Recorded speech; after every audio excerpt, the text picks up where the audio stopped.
Okay, I don't know how to pretend, so I'm just gonna acknowledge that this is the third time we're recording this. There's a thing I'm gonna read out loud, and this will be the third time I read it out loud. And I wonder if if we were to stitch all three beginning conversations together, if you'd watch my enthusiasm, like start here and then go here, and now I'm gonna be like one, two, three, four, five. Anyway, we're we're here again to record another conversation. We want to talk about the primary form of communication in our friendship, which is voice notes. Hmm. Yes.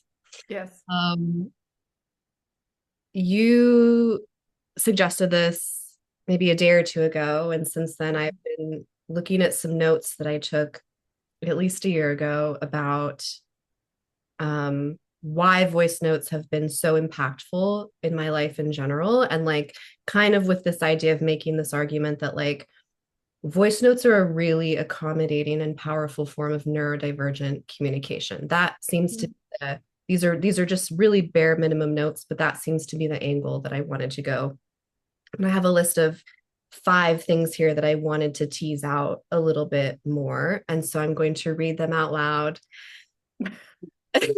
If Zoom is after I finish this list, then my laptop is haunted and we're Okay. ending the conversation there. Okay, here's my list. Number one, voice notes accommodate delayed processing. Number two, they help you avoid intimacy, parentheses, yuck, while building intimacy. Three, they accommodate nervous systems and energetic capacities that fluctuate wildly. Four, they let you info dump. And five, they bypass interruptions and the struggle with taking turns. I'm waiting. Okay. And that's And the conversation. I mean, what else is there? I mean, there's lots to add, but what is there to add? I mean, yeah, that is that's a great list. Do you feel like there's anything missing? I think what's missing is something that you and I have just started putting into language in these past 2 days, and that I've been thinking about a lot the past 48 hours, which is this idea, this like kind of preposterous idea of like, can co regulation happen asynchronously? And there's a part of me, there's like a teeny tiny part of my brain that's like, oh my God, did we invent something really important? And of course, that sounds really cocky and bizarre.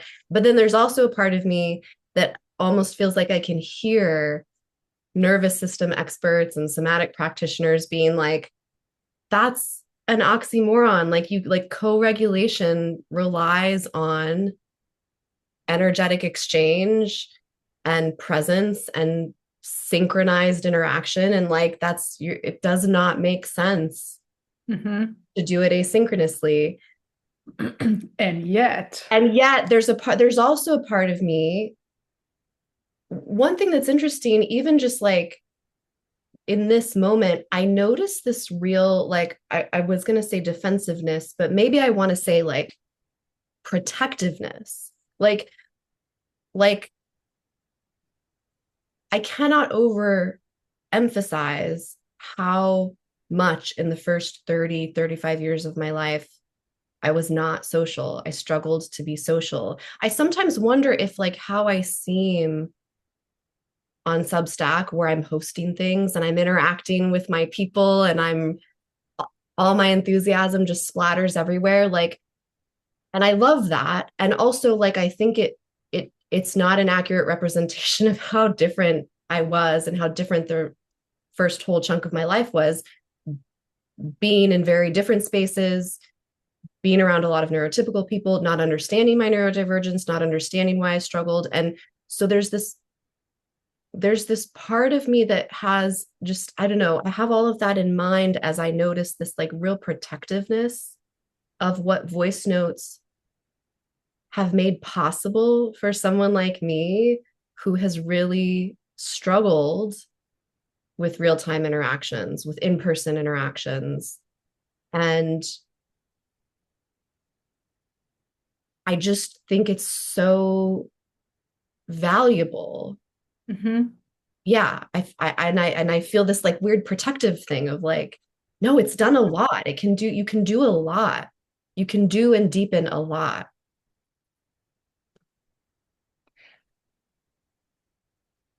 I also don't think we're here to like pull up the word. What is regulation? What is co-regulation? What are the bits and pieces? I'm no expert in this. Totally. Um, I just remember, I just know the feeling that I have sometimes when I either listen to one of your voice notes, but also, and that was the example that was on my mind when I have left you a voice note Mhm. when I was really dysregulated. Mhm. And maybe it's just funny. Okay, I'd have to say this little bit too, because now that this is a bit of a series and, I can like, it's just so on my mind how different the energy was last week when we recorded, especially my Sure. energy was very different. Sure. And that's the day I'm thinking of. Like I was in tears and crying on the couch as I left you a voice note, which I don't cry very often, so that was already weird and different to do. Um, but it just felt, I felt your presence, like even though you weren't actually present. And so maybe it's then, my imagination or, the way I imagine you being there. And at this point, I'm not just speaking it into the void. Like I knew some of the things you would say, how you would react, your tone, your voice, your calmness, some of your, yeah, phrases you might even say. Like it really felt like it felt like you were right there, even though I knew you would be listening to it later. Mhm. And that was interesting. That was a really interesting experience. And it felt very different from from the 20 minutes before that I was, you know, by myself or snuggling my dog on the couch, or, if I had grabbed a pen and paper and journaled, or even if I had just recorded a voice note like to myself, I know that would have had a different quality because it would have still felt like it's just me and my own feelings. And it felt relational to me, even though it wasn't. So, Yeah. I mean, my first thought is like, what a great use of imagination, because also like, mhm, those things panned out. Like I mhm, did end up listening to the voice note. I did respond mhm, and probably say some of the things you predicted that I would say, like all of that was true and reciprocated. The mhm, only thing I keep having this weird mushroomy thought of like, well, though it's the only reason it doesn't seem like it's happening at the same time is because of time. It's mhm. just time. It's just time getting in the way. Like, But what is time no, anyway? but There we but are. there's like a certain angle I can get looking at this where it's like, Mhm, well, it's only time that tricks us into thinking that things are not happening all at once. Like, and obviously, I mean, again, there's the container of the relationship, right? We've built things and done things and acted in ways together such that you can imagine me receiving your voice note in a way that is like pretty accurate, so mhm, that it is like imagined and it is also real. So that's obviously there too, right? mhm, I I imagine it would feel very different if you just recorded a voice note as some kind of like video essay, solo video essay and published it on YouTube where Mhm. other people would end up seeing it. And I imagine that wouldn't have felt that there is still this like energetic exchange, Mhm. this like reciprocated thing that just doesn't all happen in the moment, in the same moment. Mhm.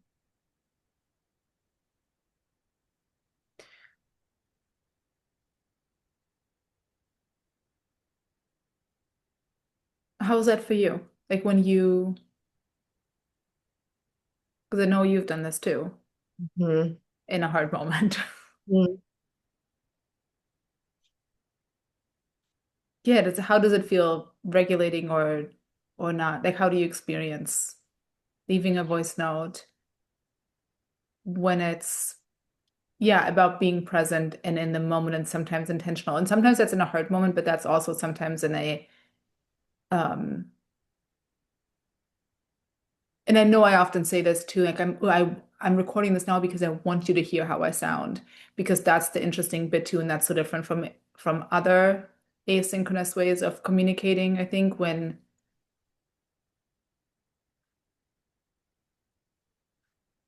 and of course you can phrase a text message, an email, a letter in different ways, but it's just not quite the same when you hear somebody just speak really fast and excited and energized or Yeah. feisty um, or sad and Yeah. confused.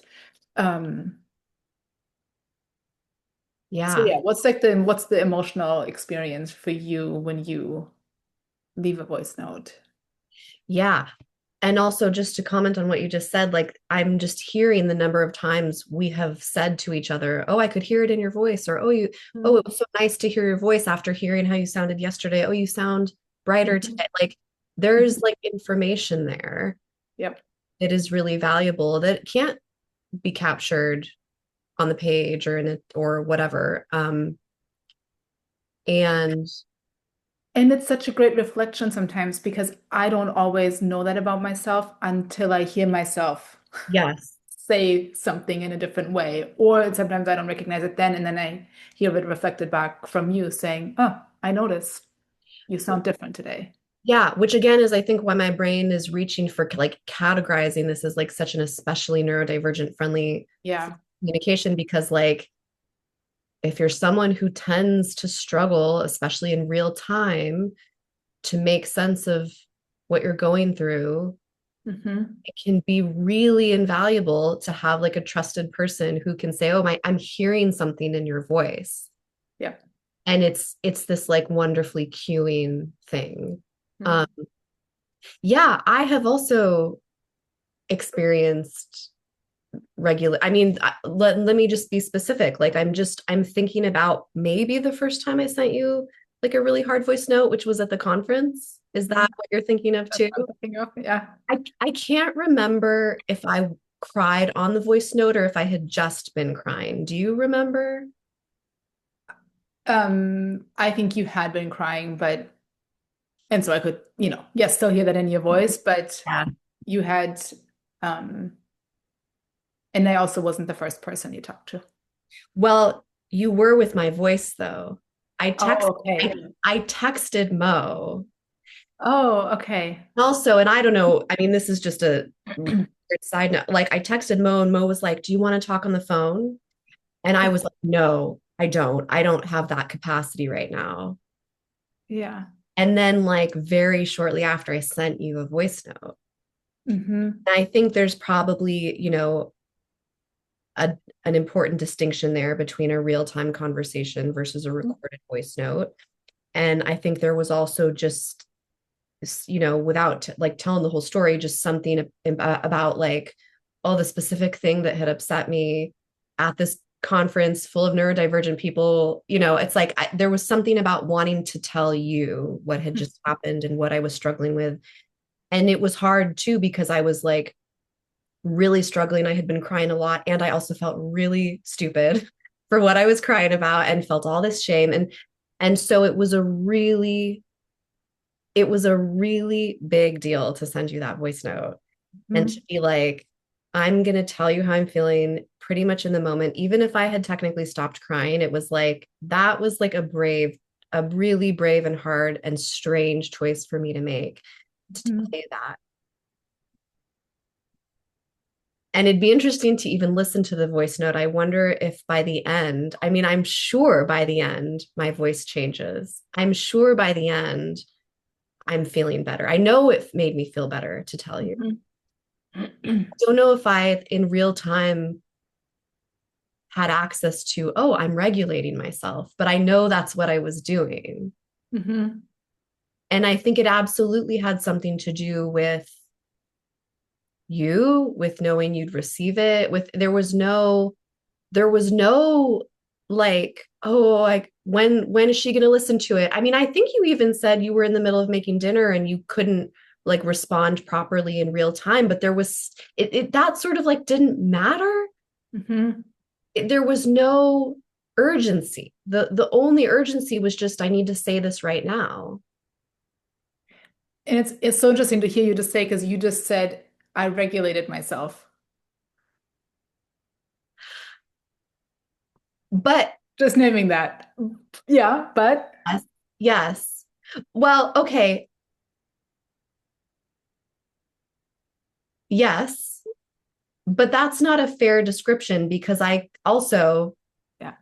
I couldn't do that by myself. Like I Hmm. did that with you. Hmm.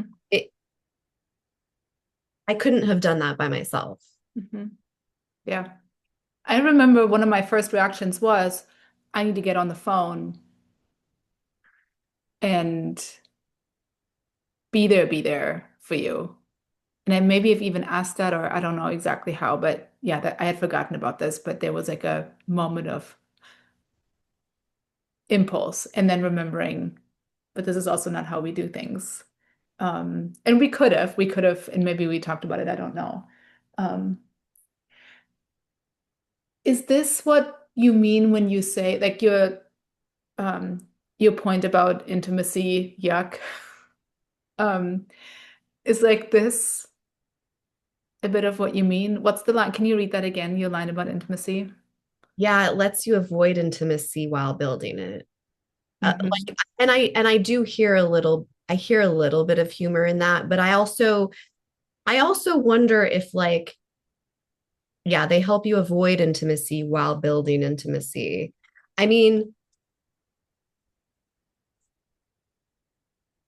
I think intimacy is like hard and overwhelming. Hmm. And also, I have built more intimacy with people than I ever had in my whole life in this past couple of years, especially this past year. And I think it's something, I mean, maybe everybody needs to like practice it. I don't know. I feel like for me, it's like has always been kind of uniquely challenging, maybe. And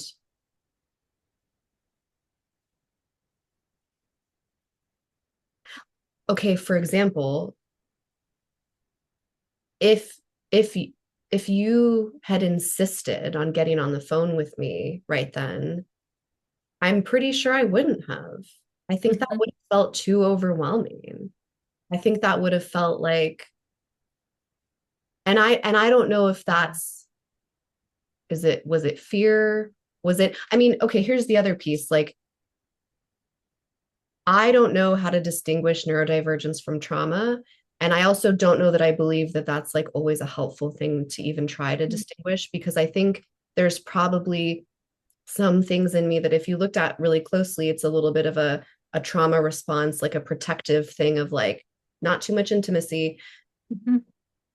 But I also think there's this other piece of like the sensory input, the emotional input, like it is sometimes easier to navigate something. Hmm. I'm just telling you all my feelings and I'm not taking in the eye contact and all the other stuff happening in that moment. It's like an easier exchange. And that to me doesn't feel like a charged trauma thing. That feels like, no, it's like a neutral thing. And I don't think that means, oh, I want every conversation to be asynchronous, you know? But Mhm. I think I'm just noticing that like a voice note versus a Zoom call versus in person, like I think we think there's a hierarchy of like, well, the one is obviously the best, and then these are less good. I just kind of feel like they're all really valuable Mhm. and they allow for different things. And this is why I love that we ended up here because you would think, or you might think that, yeah, voice notes are not for regulation and sharing feelings. And for us, that might be just the right container right now to do that. Um, and I'm curious, like I'm now wondering, like, what if next time I'm upset about something, I check in if I can call you? We just see what happens, you know? Uh, Yeah,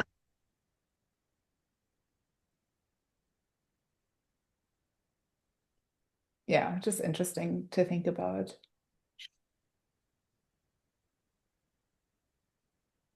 Because, yeah, I don't normally share my feelings in real time with people hmm, afterwards, analyzing, talking about it. yeah. Oh, guess what I was going through that? Yeah, I mean, I just sent a voice note to my sister this morning saying, guess what happened last week Yeah, from yeah, this place, you know? yeah. Um, yeah.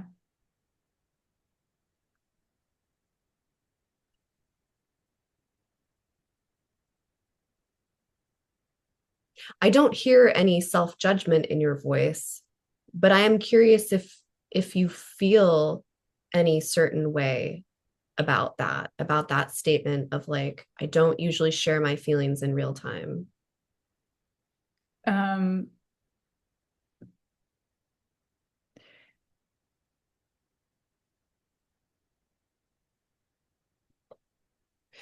Um, okay. This is so interesting. This is like if this was a voice note, I would just like listen to it and I would just sit with it. I would not feel pressure to just respond. Not like I feel pressure to respond, but also it's like this is the way we are communicating right now. It's like, and immediately it just goes like, oh, there's a risk because I know when you ask me this question, there's potential emotions involved. I don't know what I'm going to say yet. Um, no, I don't feel judgment, but there's also I can just feel like it just door open just quickly, like in my mind, be like, oh, what's all there? And then it's like, ah, this is risky. Closing it back up. Mm-hmm, Okay, take a breath. And then I might just open it again and say a few things, but that all just happened quickly. mm-hmm, And that happened because we are here, mm-hmm. you know? Yeah. Um,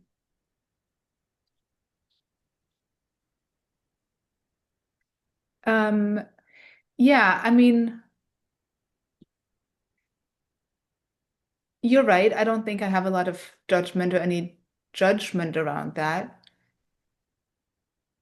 But I know that it would probably sometimes be good for me, speaking of co-regulation, to not deal with the things on my own, um, even if that feels easier in the moment. Um, Also because it's just not as connecting when you say it a week later from having thought about it. It just means that I can sometimes come across a lot more cool and collected and like things don't bother me. Uh, Mm-hmm. yeah. Hmm. Um, yeah.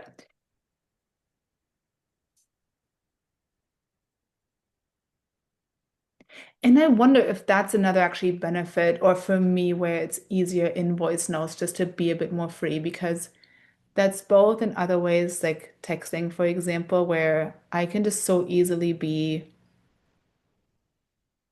shifting, like shape shifting around from like saying something real, but then like making a joke or just like deflecting or, you know, Yeah. yeah. And on the phone, same. I haven't, I can bullshit my way through the world pretty good, I think, sometimes, and Mhm. just pretend like things aren't a big deal or shift conversation into the other person's topic so that I don't have to look at my own or strategically pick my own topics that are just vulnerable enough, but not actually like real, or say it in a Mhm. way that, you know, still makes like a for a good, fun, connecting, interesting conversation, but it's like hard. Not very many people at all get to really experience or Mhm. see or witness. Um,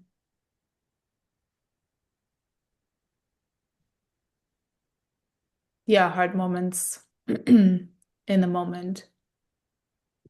And I wonder if it's true for other kinds of feelings too, if it's just the hard moments, because I also don't express, I don't know, joy and those things super easily. So, Yeah.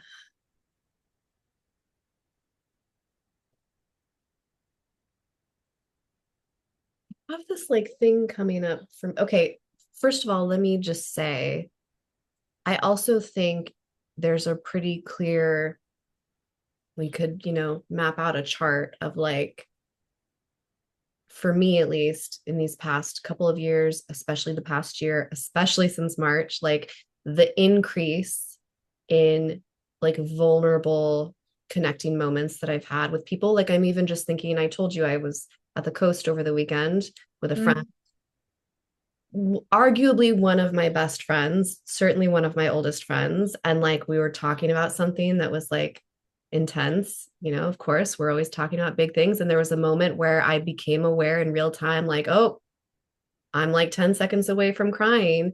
And mm, genuine response, and I never left my body, but my genuine response was, I don't feel like I don't want to cry right now. Like it just, I don't know. I just didn't want to. And I kind of saw this possibility of like, diverting something in me mhm, that I guess technically would have involved a little bit of masking, but it's like I saw that I had the option to like shore that up and go mhm, away. And I ultimately decided, okay, this is how I'm feeling about this, and I'm gonna let it happen. And so I ended up crying, I got emotional, and yeah, it was like a whole thing. And it's like, I know, I know that like my decision to do that was because of like the muscle I've been building mm, with you, and in other situations just like building up that scaffolding of like and like literally practicing being vulnerable, yeah, practicing crying in front of people, or talking to people shortly after I've been crying or whatever. mm, It takes practice, yeah. whether that's because I'm neurodivergent or because I have a trauma brain or both or neither. I kind of don't. Oh, you're human. Hmm. Or I'm just a human, and it's like that stuff takes practice, and I can see consciously like, oh, I'm getting better at it. Hmm.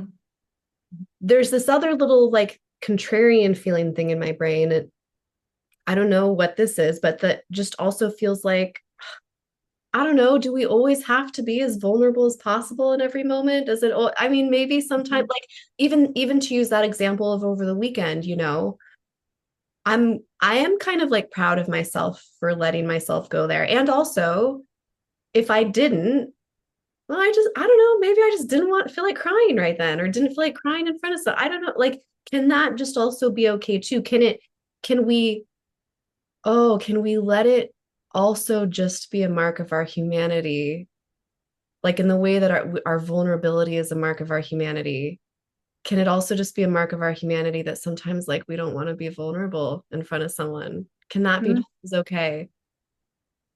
Yes, please. I mean, yes, and you said the word choice. Like you said, you saw the option and Yes. chose to go to a different direction. And there we are again with Yes. agency and Hmm. not following into patterns that just exist in us and we're at their mercy, but recognizing the choices we have. Hmm. And that also sometimes means, yeah, and then it's like, and then making a choice from kind of an unattached, neutral place, maybe that it, because you also don't always know the outcome. Sometimes it's taking a risk. Sometimes it's like, I don't even know why I don't want to right now, but I'm just going to trust that intuition that I just don't want to That and letting thing. that be okay. Yeah, that thing, which is so hard, by the way, because like I often get stuck with like, no, I need to know the reason why I'm making this choice so that I can make the choice. Mhm. That Same. feels revolutionary to be like, oh, I can, the reason can come later. I can Hmm. trust myself in the moment. And like, Hmm. if it feels meaningful, try to notice the reason later. You said this to me the other day. These are your words. Really? Well, I Yes. feel really? Yes. Oh, see, I think so. I mean, we were talking about clarity and anger and how sometimes yeah. anger just, Oh, yeah. The, these lessons don't stay learned. I also can't tell you how many times I like touch the hot stove. Like I don't, these lessons don't stay learned. I know. It's like, That's a different problem for a different conversation.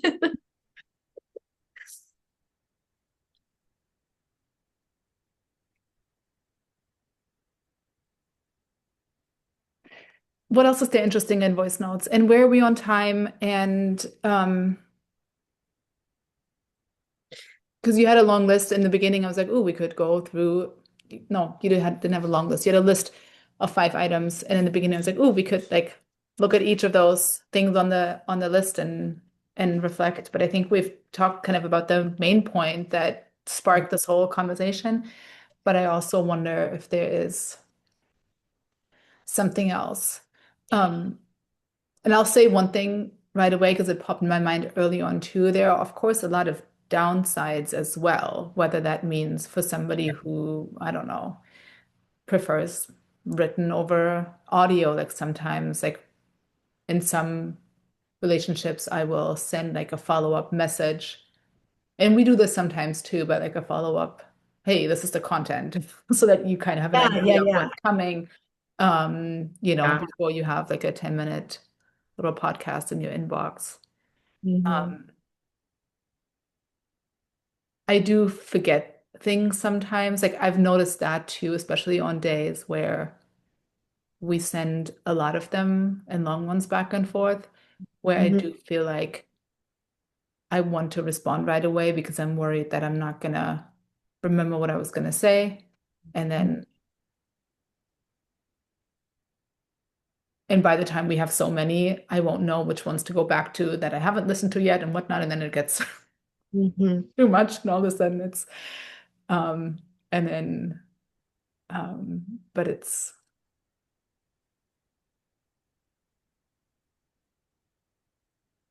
I don't know what I'm trying to say. Um,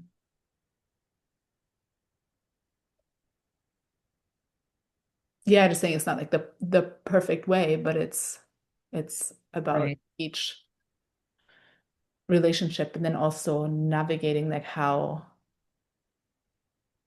what's okay for everybody. Like what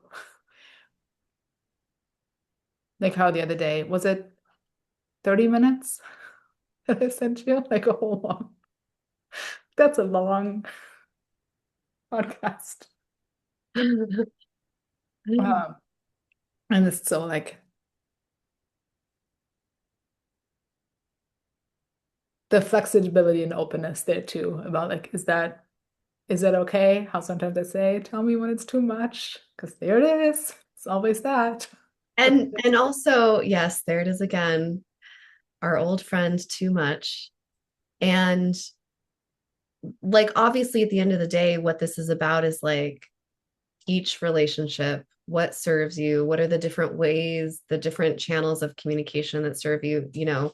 It's not, yeah, all none of this is to say like and this is how it should be for everyone. And of course, like consent yeah. and capacity and all those things matter. And also like one other thing that I didn't mention that I started to write about in this post that I never sent was how conflicted I feel advocating for this form of communication while also thinking about all the non-speakers I work with. And just like, Hmm. what does it mean? What does it mean to say this is like a great neurodivergent communication method that also doesn't serve a whole population of like neurodivergent people? Like, and I have no resolution there other than just like, there's tension. Two different things can be true at once. That's hard. Like, Yeah. ouch. So yeah, it's not a there's no like perfect form of communication, I think. Mhm. Um, but I also think like the only reason we hung out in person and will undoubtedly do it again is because of Mhm. things that were built through the Yeah. like voice note channel. And actually like maybe so the one other thing I'll say here is like I feel like it would be easy to think, oh, well, if you're doing like an asynchronous thing, it's a way to like bypass intimacy. I mean, I kind of say that, I kind of suggest that, Hmm. you know, but I actually think for some of us, that's how we get closer to it. Hmm. I think, I think being able to send and receive those exchanges and pause and re-listen to things you've sent me, I think that like spaciousness is what has allowed us to like move closer and closer to the vulnerability, not to bypass it. I agree. Because it's like that it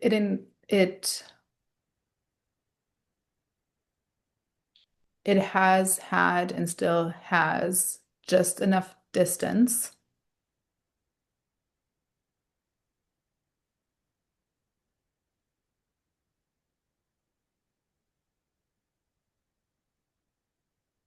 so that when I am present, either recording one or listening to one, I feel like I can be fully with you without being distracted. Yeah, like the things that you said earlier, by in which when I think to a weekend in Portland, which also did happen, like distracted by where are we in the setting right now? We're walking into a new space, and oh, now there's a decision about coffee to make, and are we walking this way? And then the sun, and then you're looking at your phone to see where we're going, and should I stop talking or not stop talking? And um, am I talking like yeah, all of the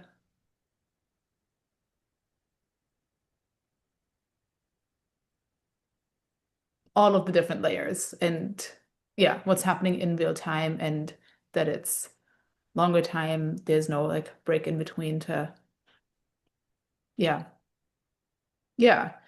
Um, and yes, it has meant that we, yeah, build that intimacy in those, not just in what we talked about, but yeah, like how we've talked about things, and yeah, like all the things that we named already. Mhm.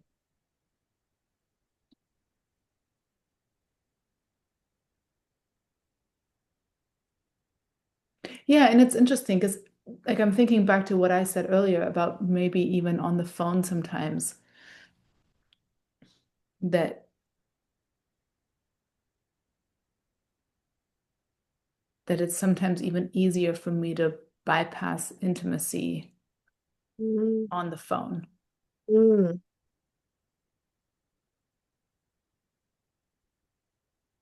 which is interesting to reflect on because you would think, like in that hierarchy that you mentioned earlier, you would think that a phone conversation is one step closer and more right. intimate, but it's easier for me there. Some, not always, not in every relationship, of course. I'm thinking specific Yeah. moments. And do you have a sense of why that is?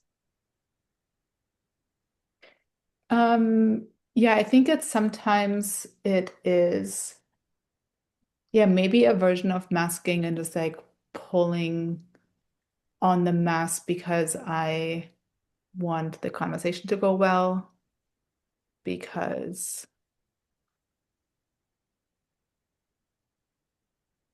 yeah, maybe that. Hmm.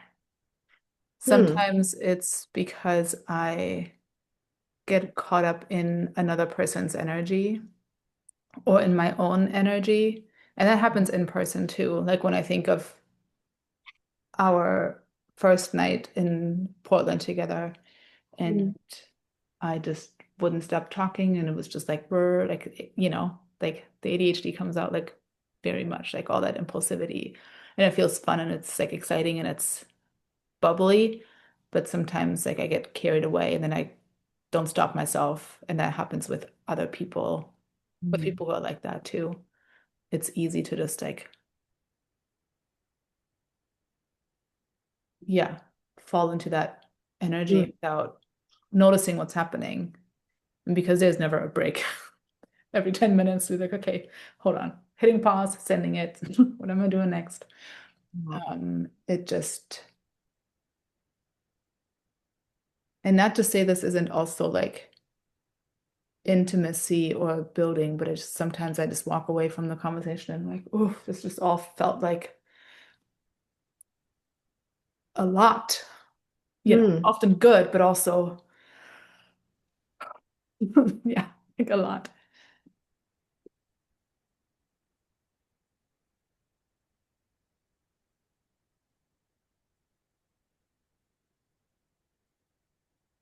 mm. Do you talk to people on the phone much? Almost never. Hmm. I I've got I've got most of my people doing voice notes. Hmm.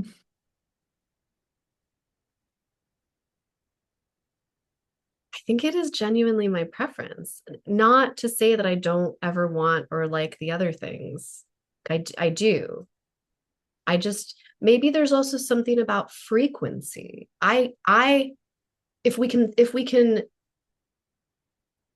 set aside judgment or hierarchy of what's more intimacy, what's better, and just think about the energy that it costs me, and this is different for different people, but like the energetic expense of interacting with people, Hmm. because it costs me less energy, but has all of this like potential for these other forms of intimacy to send voice notes, it is something I can sustain much more often Hmm. than a phone call or even hanging out in person, maybe, like it's Yeah. just, and frequency isn't the only way to measure a relationship, but as we've seen, it, Hmm. you can build things through frequency, through being in Hmm. touch Yeah. weekly, daily. So it's just feels like an energy equation to me. Yeah. Yeah. And maybe it would look different if we lived in the same town, right? Maybe that would, but it's like, there's that too. Just just the like material reality of like, I don't know, all the people I am closest with right now also don't live in the same town as me. So there's that too. Yeah. Just like simple accommodation of, yeah. And I suppose phone would do that too. But yeah, there's something unique about the spaciousness of the voice note. Hmm.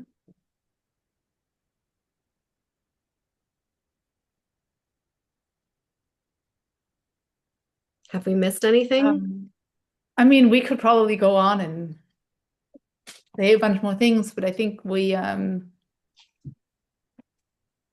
maybe for today we said the things that wanted to be said and explored. I think so too. And I just love it again how we had, yes, a bit of a framework and a question, and you led with your 5 points. But then also we got to actually explore some things like I hadn't really thought of a bunch of the things that came out of my mouth today. So Yeah, same. um, yeah, it felt really um, interesting, generative, and yeah, I'm like, what other relationships do I need to introduce voice notes to? Yeah. Yeah, Mm. it's a good thing. All right, friend. Shall we pause here? Pause here. Okay. Let's do it. Okay. See you later. Bye. Bye.